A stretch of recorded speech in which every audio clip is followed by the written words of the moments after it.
two, three. Take me out to the ball game. Take me out to the crowd. Buy me some peanuts and Cracker Jack.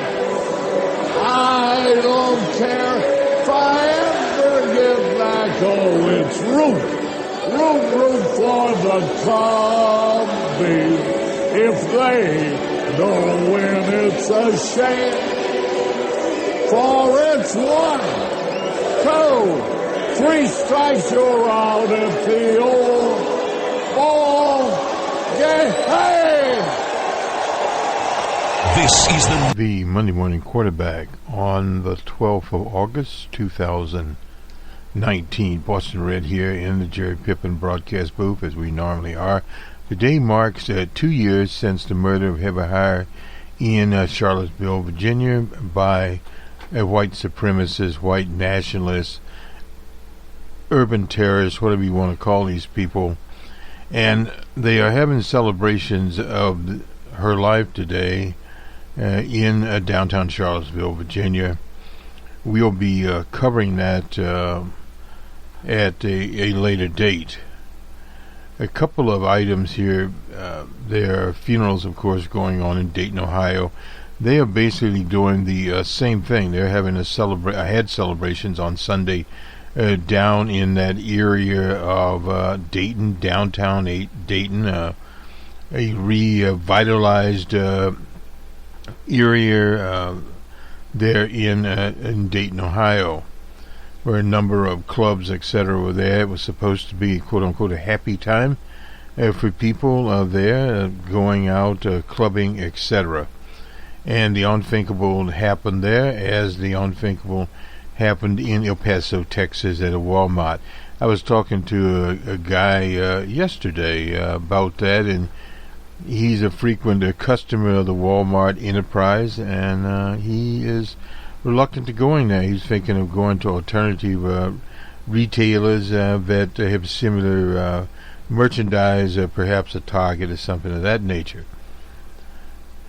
Nonetheless, the whole general atmosphere of fear is now in the American society. That people now understand that America as a country, and this has been for a number of years now with these mass murders, is not a safe country. People from outside of the U.S., what we used to refer to euphemistically as from overseas, they can be is not as much in vogue today, but nonetheless, they have seen the U.S. as a lawless society, and that is where they leave it. Now, when you look at a lawless society, a society is not safe, what can the basic officialdom, law enforcement, etc. say? Well, nonetheless, these slogans of people being safe, etc., are nothing but facades, and ordinary people now understand that. So in other words, it's backfired on the right wing. In Iowa, they were talking about various techniques to lessen the exposure of various people to gun types of, I should say, weapons, various firearms. But this, again, is just window dressing, so-called red flag laws, taking away a weapon from someone and giving it back. That is sheer folly. And that is just, as Jesse Jackson would say, they are hoodwinking the people. And this is another right-wing attempt, such as the idea of people being safe. There is no such thing in any country, particularly in America, of someone being safe. And these firearm situations, the problem is a mixed bag. A little bit of history, and we've talked about it to Mike before. There was really no call for gun control until the appearance of Ronald Reagan. And Reagan in California, when the Black Panther Party, bearing their right in California under the law, walked into the legislature there in Sacramento, and they had long guns, which you could legally possess. There was nothing illegal about that. But then there was all of a sudden a cry, we have to control the guns. Prior to that, there was none. But of course now also there was no such thing as broad right to carry a firearm. And that amendment, the second, was not broadly out there. That is a political inconvenience. The militias mentioned there were militias in colonial times. They have nothing to do with 2019 or the 2000s period. But because of a political type of situation, convenience, to use it as a talking point, amongst other things, and that is why we are where we are today, with millions of guns out there, and no matter of prohibition on various types of guns would correct that problem. Now, it would stop if you ban certain assault weapons from being sold from that day on, as under the Clinton administration, and Joe Biden talks about the massive crime bill in the 90s. It did ban assault weapons. But now they're out of the gate and they're out there, and you feel that with things that happen like in Charlottesville, El Paso, Texas, the hate. Now, hate has been espoused in this nation by various groups on the right, and they've been able to utilize this thing called hate. And this is something you really cannot legislate out. It has to move out of society, starting with the leadership function and many other things over years. You have these groups out there, the NRA, the Republican Party, various right-wing groups. They're in the hate business, and they can, as they say, profit off of it. That same hate element is running rampant in many of the police departments across the nation due to the types of training and the types of people that they recruit. And during the presidency of Barack Obama, they were allowed to go willy-nilly. They were at John McCain rallies, with Sarah Palin, etc., with DJ Trump. Of course, DJ Trump, they were going to lock up Hillary Clinton. But there they were going to hang Barack Obama. The idea of trying to delegitimize him through the birth certificate movement was a phony movement. And they were able even to use other types of groups. Recall they had these clowns on a bus going around, I can't think of his name right now, out of Indiana there, talking down President Obama. And he's not seen much anymore. He had a talk show on even public TV at one time, and his name is eluding me at this time. He used the so-called State of Black America. But the bus tours were paid by the banks. I believe Bank of America or Wells Fargo or whatever. One of those paid for the bus tour itself. And that is, again, fermenting a hate towards President Obama and focusing towards African Americans. So, in other words, as one conservative type said, well, even the jigaboos got into the action there. Well, yeah, because they were permitted to do it. That's like one conservative was telling me that, well, these things need to be said. Well, yes, they do need to be said, but not in the character in which they were being said. But all this fermented the hate atmosphere there when you have a national focus of it, a magnet towards it. So, in other words, it is not surprising that in 2016 there was an election and the present administration, DJ Trump, was elected because of his catering, some say pandering, to these various elements out there. And they presented, all kinds of characters on TV. You said there were two African women on there trying to imitate what is it that's on the oatmeal box, Jemimas or something like that, with handkerchief head type characters. I mean, there was assortment of all types of throwbacks to the 50s out there, servile, step-and-fetch-it characters that were associated with that campaign. But now we understand the nature of the campaign. There was even this sort of emphasis on what the Russian Federation were doing. Professor Amowitz, if you look at Friday Jobber there, we appended that he is a professor at the Emory University in Atlanta, had a very good article on the impact of the so-called Russian factor on the 2016 election. There was none. And he statistically proved there was none there. And that has started to lay to rest. But there are a lot of what is called urban legends out there. But beyond all the urban legends, and we have DJ Trump into conspiracy theories, blaming the Clintons for killing Epstein. Well, they weren't there. The Metropolitan facility there in Manhattan, we've been there before.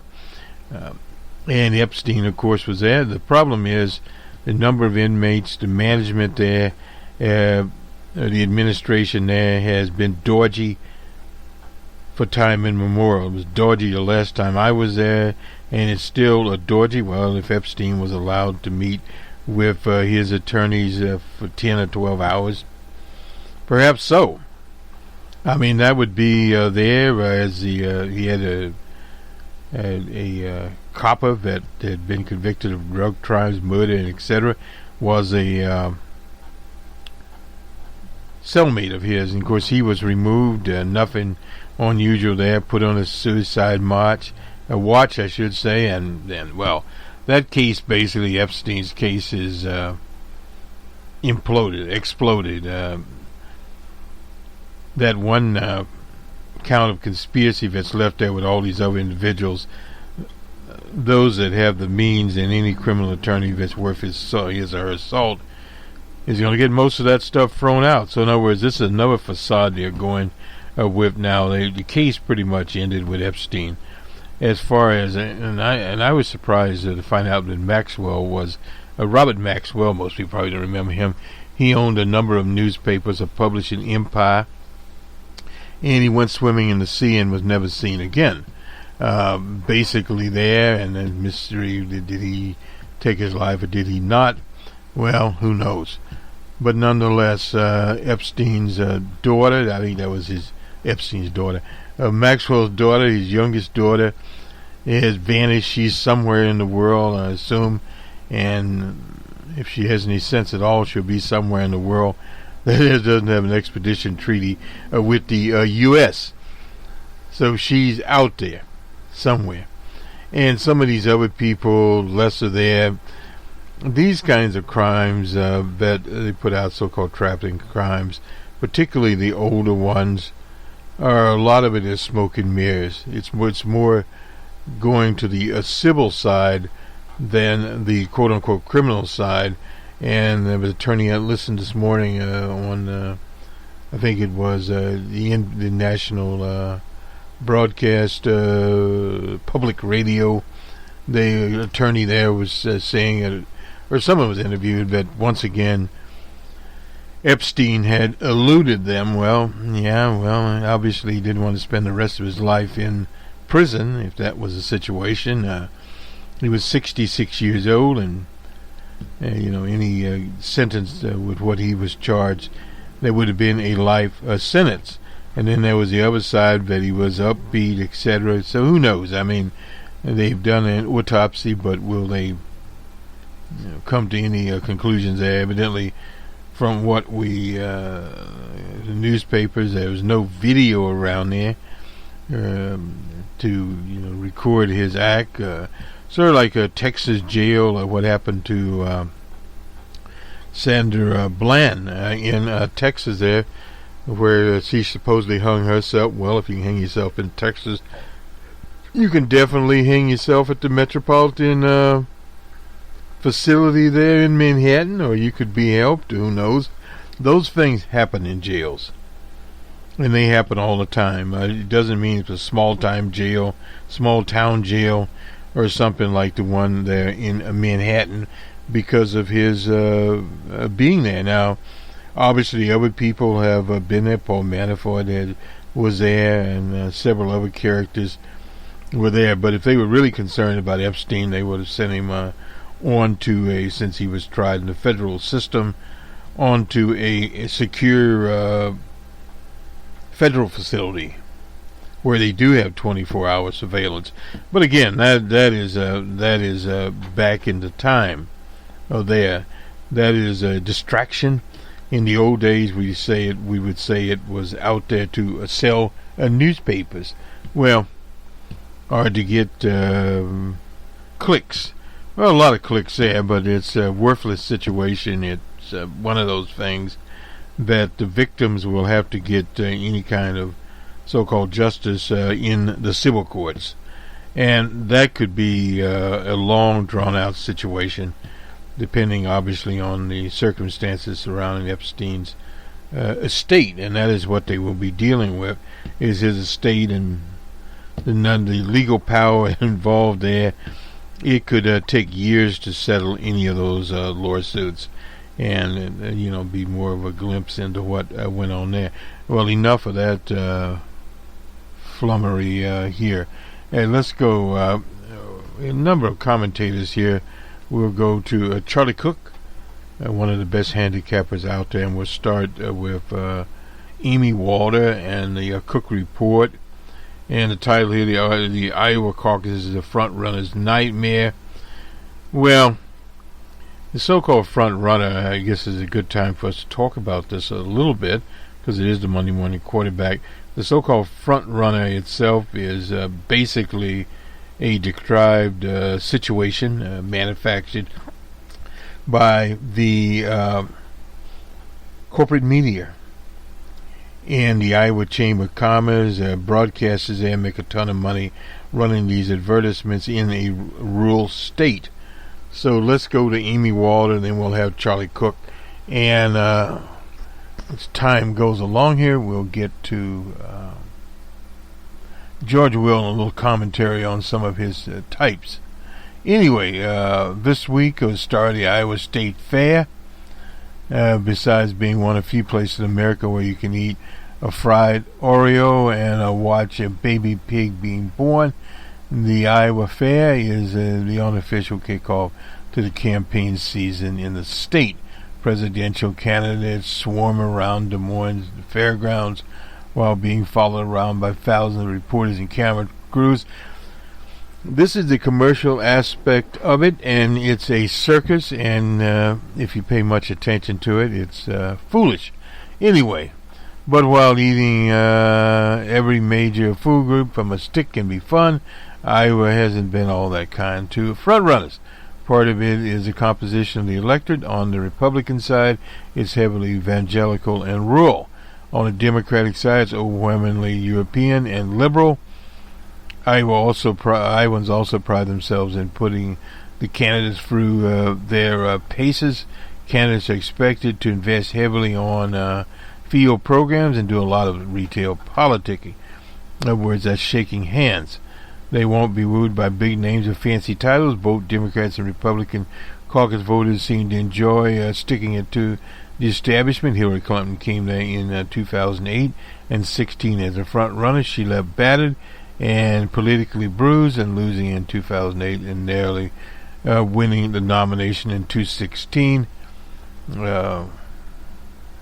Basically robbing Bernie Sanders. Let me get back. So my pointer got on the teleprompter here.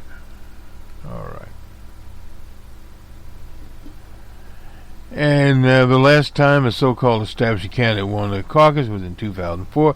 That was Brother John Kerry. He beat Howard Dean. Well, Howard Dean pretty much imploded himself, the more liberal candidate. The front runner, Lunchbox Joe, currently leads in the polls. by an average of 15 points in real clear averages. She's using these as Uncle Carl does, but his lead in Iowa is a modest 9. Some polls say less. Monmouth College poll released on Thursday found Biden, closest competitor Elizabeth Warren, 28 to 19%. Kamala Harris was the other candidate in double digits. Meanwhile, Bernie Sanders came in a whisker of winning the state's 2016. In fact, Bernie won it. He was robbed. Was just 9%. The New York Times' Nate Cohen observed this week that Iowa is Biden's biggest weakness, and in a large part because Biden's biggest lead in the national poll is due to the strong support from the followers of O.J. Simpson. Moderate and older voters, and in 16, according to exit polls, 3% of Iowa caucus goers were African Americans. 68% defined themselves as very or somewhat liberal. That would say that it would be a very good for Bernie Sanders and Liz Warren. Warren looks like Biden's greatest threat in the state. She is an unblemished liberal. No, she's a progressive. She leads among very liberal voters with 37% in the most Monmouth poll there. She assaults the status quo and established. She's a fresh face in contrast to Bernie. Her constituent is overwhelmingly European and college educated. She's investing heavily in field organizations. Offices where she's struggling with is non-college European voters, the working class of Iowa. According to the 2016 caucus exit poll, voted in the state were evenly divided amongst those with college degrees and those that didn't, 46-45. Honestly, that is not much to talk about long here.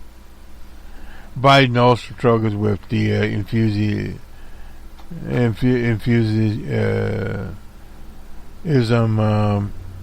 factor. The Morning Register flagged Biden's potential struggles in states back in June. That survey found that amongst those who list Biden as their first choice, 29% say they're extremely enthusiastic about their choice, and amongst those who named another candidate as the first choice, the number is substantially higher at 39.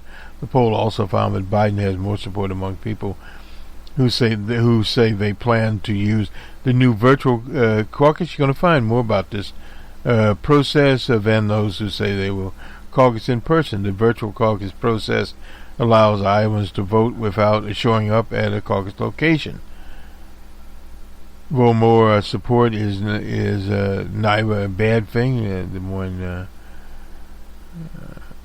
Register reporter Brianne, oh boy, I won't even try to,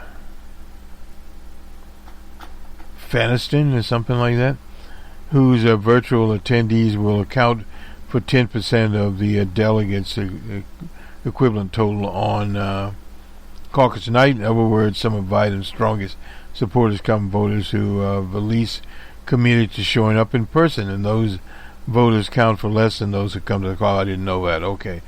Count for only 10% of delegate equivalents. So they didn't put it in terms of where they actually are.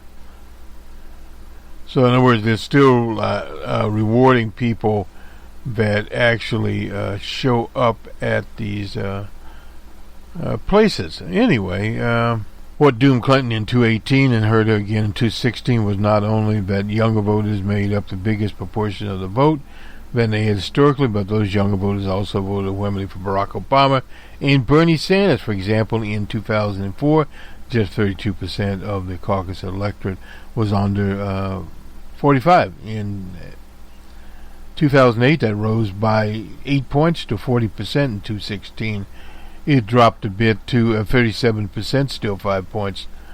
A jump from 2004. She lost the vote in huge margins. Obamacare younger cohort, 1729, by 43 points. Bernie Sanders won it by 70 points. Biden isn't struggling as much with younger voters as Clinton did. The poll found amongst young voters he's taking 19% to Warren's at 20% and Bernie's 18%. That is a strange number there. But the Maui poll to me was not was not the best poll. For example, the exit poll that's in 2018. That doesn't mean very much. Found 8% picked that had the best chance to win in November as one of 4 personal qualities that mattered most there. The top choice at a whopping 52% can bring the needed change, and then of course change did and can change when in November in 16 and came in 4th place and 20% behind real experience. Real experience doesn't matter very much. Hillary Clinton said that, and well, I guess she's experienced it now in Chappaquiddick. In wherever she lives, not Chappaquiddick. Anyway, in 2-4 can beat Bush. 26% came in close second to take a strong stand. 29% this year. Desire to beat DJ is more intense. When asked if they had to choose between a candidate they agree with on issues and have a hard time beating Trump or a Democrat they didn't agree with who would be strongest fit anyway, 72% of Iowa Democrats picked a candidate who could beat Trump. So while the Iowa electorate isn't necessarily a good fit for Biden, the political climate does benefit him. But as we have written before, Biden starts to look wobbly. Well, he's already done that. He gives other candidates a chance to grab the important electability mantle. Well, we'll see. Charlie Cook. Can the GOP be bracing for an aftershock? He's writing on the 9th of August. From time to time, I think about the first time I tried the Southern delicacy turducken. I'm not sure what the hell that is. A deboned chicken, stuffed in a deboned duck. All inside a deboned turkey. I didn't like it, as someone else would say. There isn't too much going on there. We have a lot going on right now in our politics, like the turducken. It isn't going down well. The consequences aren't yet clear, but it could be a fest that Republicans will want to reap. More immediately, there's a tragic shooting. They're less than 12 hours apart. Paso and Dayton. Every time something like this happens, we have people wonder whether this is a tipping point on the issue of guns, but none to date have actually tipped the balance. How long does that last? Well, what happens if the tide turns on the gun issue? The radius of urban and suburban voters is growing relative to small towns in rural America. Neither group is monolithic on the gun issue, but a shift is definitely taking place. There's no doubt about that. Charlie Cook knows something when it happens. Most immediately, then there is a simmering of racial tension in the country. Somebody else can decide whether President Trump is a racist or whether he's saying things that are racist. But there is no argument that he has an affinity for pouring gasoline way too close to an open flame. And there are those who applaud Trump and have no problem with what he says and does. But a quite large group are equally adamant in their opposition. Most importantly, the group in the middle seems to be growing increasingly uneasy with his words and style. This happens in the type of political situation that he has. We talked about this a very long time ago. When you run the type of campaign that he has been running, he ran in 2016, 2015, 2016. That type of campaign is very, very volatile. It can work as long as it's ticking on all 6 cylinders or 8 cylinders or whatever, maybe 4 these days. But when it falls off the tracks, it really does fall off the tracks. Most importantly, group in the So how do they respond next year? Economic growth is slow, a full percentage between the first and second quarter, from 3.1 to 2.1. The latest sign of business spending and investment slowing. On Monday, the Dow Jones average dropped 767 points, or 3%. The American consumer seems to be keeping our economy from slowing down at a much more rapid pace. Well, that can change on the flip. There's some ominous clouds on the horizon. Add this to the mix of extreme, unstable world political situation, one in which our adversaries, I don't know who they are, don't seem to fear us as much as our allies are questioning our friendships, and we've left with a combustibility that is far outside the norm. Behavior of Republicans can be a leading indicator, like animals that seem to sense when an earthquake is immediate. A disproportionate number of retirements out there. As of Monday afternoon, 11 in the Republican House, just 3 Democrats have announced they're not seeking re-election. Bradley Bain and Montana's Giffordy are running for the Senate. Yeah, boy. And Rob Bishop of Utah self-imposed term limits, so he's not around. Martha Roby of Alabama, the same. Brooks of Indiana, I won't mention it. Members of Congress have a pretty good sense of what may be about to happen. It affects their behavior. Robert Woodell of Georgia, who won 50.110% of the vote last November, would face a difficult race in suburban Atlanta. In Texas, Pete Olson faces a tough race in the suburbs outside of Houston. He won last year by a little better, 51.4%, while Will Hurd, he's gone after escaping at 49.2 attempts. Had decided not to run in that district. Includes San Antonio and El Paso. That's a long ways. And Monday, Kenny Meacham announced he would not seek re-election. That's in Dallas-Fort Worth suburban districts. He was at 50.6. Note, all 4 are in states which incumbent Republicans lost re-election in suburban districts last year. Texas, a relatively early filing deadline, thus decision need to be made sooner than in other states. There's no reason to question DJ Trump's hold on his base, but the president and his campaign remind me of a football team that only knows one play. This is the same thing we've been talking about a long time.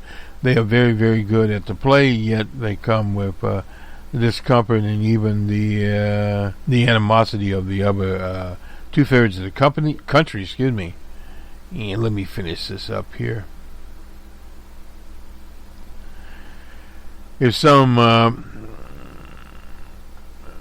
GOP members privately wouldn't shed a tear if Trump lost, they sure must fear the impact of wearing the same colored jersey, the increasing nationalization of elections, and the demise of ticket splitting has resulted in 88 out of 100 senators representing a state carried by their party in the previous presidential election. In the House, 204 of the out of 235 Democrats, all but 31, and 194 Republicans out of 197, all but 3 whole seats where the party prevailed in the White House vote last time. In that last presidential election, for the first time in American history, every single Senate race is won by the same party that won that state in the presidential contest. Given the type of political synchronization, it doesn't take much to move a bunch of seats in one direction or another. A reminder, it's 455 days between now and then. That would be November the 3rd of 2020. There's a natural tendency to amplify current events and project tomorrow's circumstances on an election well down the road. But bad election years begin at some point. While waves usually arrive in a midterm election, it doesn't mean it can't happen again if the bottom falls out on their party. Think what happened in 1964. That was in Barry Goldwater. He drug 37 House seats down with him, or when the Democrats dropped 34 and a dozen Senate seats in 1980 when Jimmy Carter was battened by Ronald Reagan. In all likelihood, this isn't going to happen, but there's a lot going on out there, and not a lot that should make Republicans feel sanguine about the situation. No doubt about that. That is Charlie Cook. Let me just look at our time here. We have some time here for a little bit of George Will, and he's writing in the Washington Post. National conservative policies are full of oxymorons. Interesting here. Regimes, however, intellectually disrespectful and rarely are unable to attract intellectuals eager to rationalize their regimes' behaviors. America's current regime has national conservatives. They advocate on president expansion of government to purge America of excess respect for market forces and to affirm robust confidence in government as a social engine allocating wealth and opportunity. They call themselves conservatives. Perhaps they allow progressives, although they seem not to remember why. The Manhattan Institute, Orrin Cass, advocates industrial policy. That's what socialists call economic planning, because market economics does not automatically allocate resources well across sectors. So government, he says, must create the proper compensation of the economy by rescuing vital sectors from underinvestment. By allocating resources well, Cass does not mean effectively to their most economically productive users. He especially means subsidizing manufacturing, which he says is the primary form of production, because innovation and manufacturing production are not easily disaggregated. Manufacturing jobs, Cass' preoccupation, are, however, only 8% of the U.S. employment and going downhill. Moreover, he admits, as the government, i.e. policy, permeates the economy on manufacturing's behalf, regulatory and other forms of corruption, capturing and market distortions will emerge. Using government to create market distortions is national conservatism's agenda. National conservatism's pin-up, deja vu, is Fox News' Tucker Carlson. He's been criticized before, who, like the president, revered is a talented entertainer. Carlson says what Elizabeth Warren called economic patriotism sounds like Donald Trump at his best. Carlson approves of how Warren exhorts U.S. companies' excessive loyalty to stockholders. She wants the government to act aggressively and intervene in the market and to stop abandoning loyal American workers and hollowing out American cities. Carlson darkly warns that pure old-fashioned economics offends the zealots controlled by banks. He adds that the main threat to your ability to live your life as you choose doesn't come from government anymore, but it comes from the private sector. Well, if you live as you choose, meaning living free from fractions of circumstances, the threat is large. Indeed, it is reality. The fact that individuals are situated in time and place, not altogether of their choosing, are making national conservatives promise government can rectify the wrong. This agenda is much more ambitious than Richard Nixon's 1971 imposition of wage and price controls, which were a temporary fiasco. Well, that's not true. Richard Nixon, a Tricky Dicky as he was known, worked for the price control regime under Roosevelt. The agenda is even more than New Deal cartelization of industries, which had a temporary and archival purpose of curing unemployment. What National Conservatives propose is government fine-tuning the economy's composition and making sure resources are well distributed as the government, i.e. political class, decides. What socialists are so fond of saying, National Conservatives are now saying this time will be different. It never is, because government economic planning always involves a fatal concept that government can arrogate and act on information more intelligently and nimbly than the markets. Well, that is true. And let me finish this up here. As National Conservatives apply intellectual platons to the president's mumbly preferences, they continue their Morton denunciation of progressives, hysteria about Flight 993 election, and similar nonsense. Republicans' last chance. Heat, however, neither disguises nor dignifies of their narcissism of small differences. Interesting article there from George Will. And let me just touch here on the economy. Is the economy turning against Trump?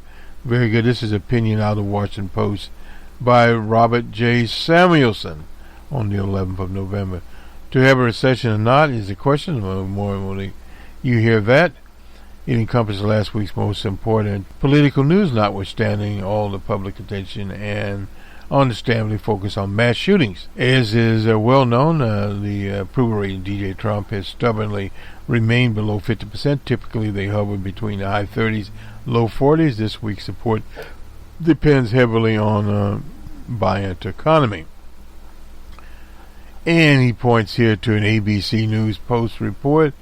In early July, Trump's overall rating was 44%, but this poll showing already includes public support for his economic stewardship, with 51% approving, 42% disapproving. On immigration, the public disapproved by 40% to 57%. In all of those comparisons, Trump's approval numbers come first. On taxes, the margin was 42 to 49. Healthcare, 38 to 54. Here's the remaining results on women issues: 32 to 59. On abortion, 32 to 54. On gun violence, 36 to 42. On foreign policy, which most people don't pay much attention to, 40 to 55. Climate change, 29% to 52. Loses edge on the economy. It would clearly make him hard to win the election. Well, a lot of people have predicted that. For the most part, the economic news has been favorable. Current unemployment redundancies at 3.7. The rate has been the lowest since the 60s.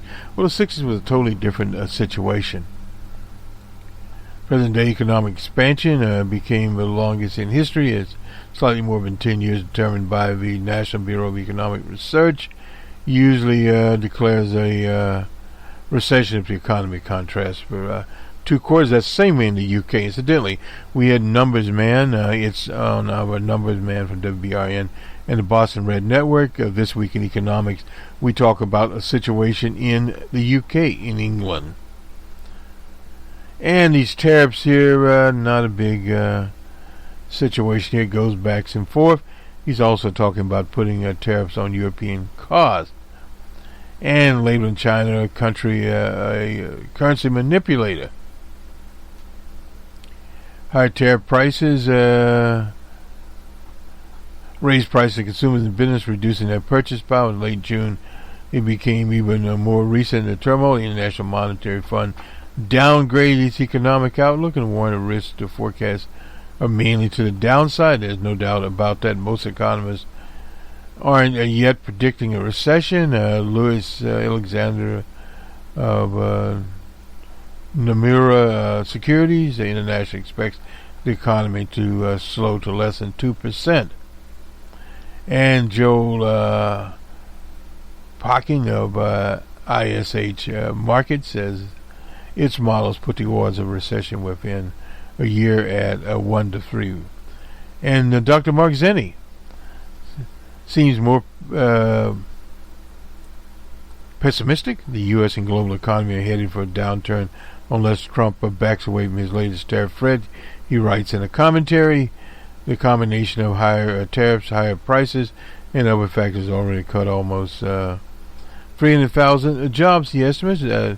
Dr. Zanti was the economic advisor to the late John McCain in 2008. Very good economist.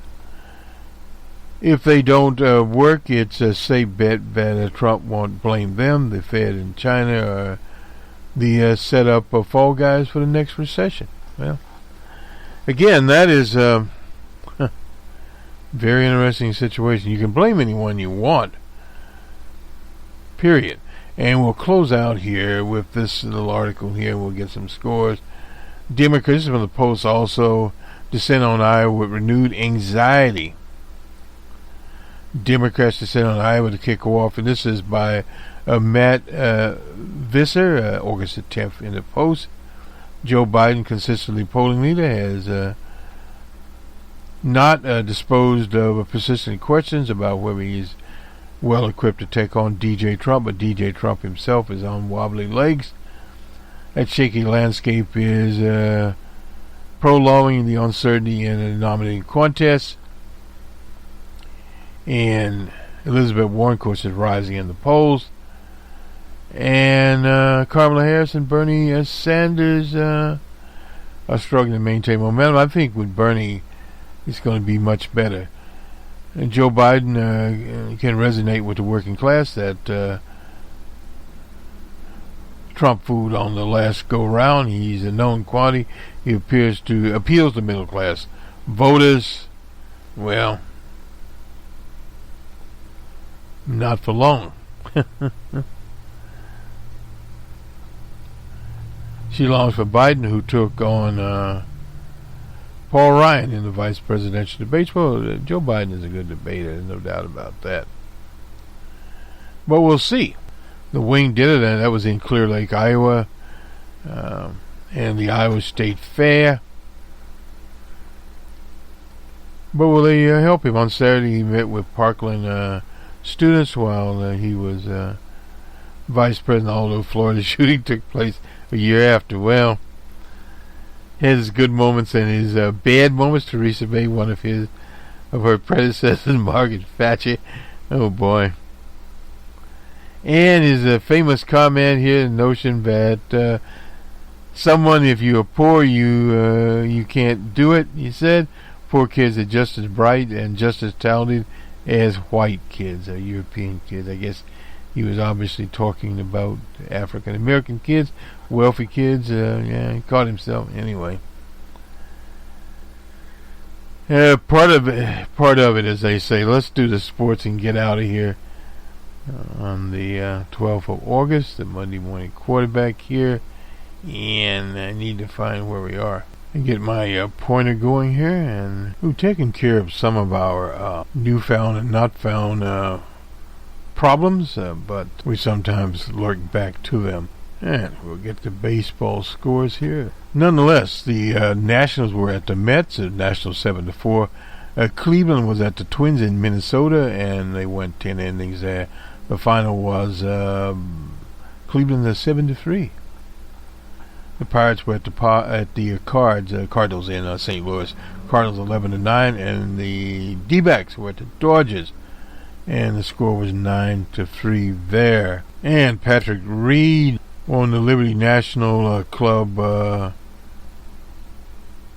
tournament in Jersey City, New Jersey. And what else do we have? Flying across here, Sox were beaten 5-4 by the Angels in Boston, and the Orioles in Camden Yard beat Houston 8-7.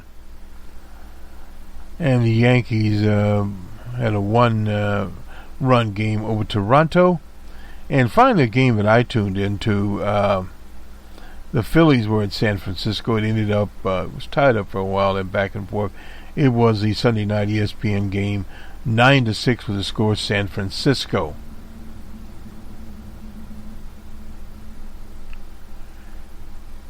And that is, let's see, what else do we have here? That is it. Yeah, that is it. We're moving now to hockey scores. Anyway, this will do it for us. This is Boston Red in the Jerry Pippin broadcast booth. Hopefully some of our ideas radiate with you, at least for discussion purposes there. And we'll see you soon. Incidentally, you can find us on Twitter as Boston Red. You can find us at iHeart Radio. You can find us at Stitcher, Spreaker, YouTube. We're there in audio. We're all over the place. On Facebook is Boston Red, and our various Twitter feeds. We Twitter all the time. Have a good week, everyone. We'll talk to you soon as we look to some things we're working on is Fancy Farm. And also we still have the Cooperstown ceremony there, and we need to do it for All About Sports.